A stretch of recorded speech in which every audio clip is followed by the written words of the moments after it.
September 17వ తేదీ బుధవారం శ్రీ విశ్వకర్మ జయంతి. విశ్వకర్మ జయంతి అనేది దేవతల వాస్తుశిల్పి అయిన విశ్వకర్మ పుట్టినరోజున నిర్వహించే దివ్యమైన ఉత్సవం. మన పురాణాల ప్రకారం విశ్వకర్మ స్వయంభూ, లోకానికి సృష్టికర్త.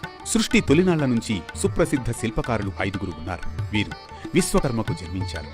కమ్మరి, ఇనుము పని, సూత్రకారుడు వడ్రంగి, కొయ్య పని, కాంస్యకారి రాగి, కంచు, ఇత్తడి పని, స్థపతి శిల్పి రాతి పని, స్వర్ణకారి బంగారు పని. విరాట్ విశ్వకర్మ భగవానుడు 5 ముఖములు కలవారు. విరాట్ విశ్వకర్మ యొక్క పంచముఖాల నుండి మను, త్వష్ట, శిల్పి, విశ్వజ్ఞ బ్రహ్మలు ఉద్భవించారు.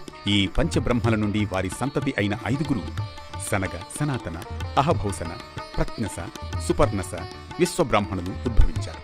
వీరి ద్వారా వృత్తులు నిర్దేశింపబడ్డాయి. విశ్వకర్మ జయంతినే భారతీయుల శ్రామిక దినోత్సవంగా పేర్కొంటారు.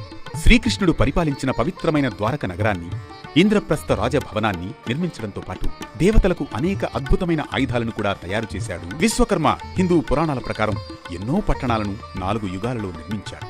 సత్యలోకంలో దేవతల నివాసం కోసం స్వర్గలోకాన్ని నిర్మించాడు. త్రేతాయుగంలో సువర్ణ లంకను శివుని కోసం నిర్మించాడు. ద్వాపరయుగంలో ద్వాపర నగరాన్ని, కలియుగంలో హస్తినాపురాన్ని, ఇంద్రప్రస్థను నిర్మించాడు. విశ్వకర్మ జయంతి నాడు వ్యాపారాన్ని ప్రారంభించడం శుభప్రదంగా పరిగణించబడుతుంది.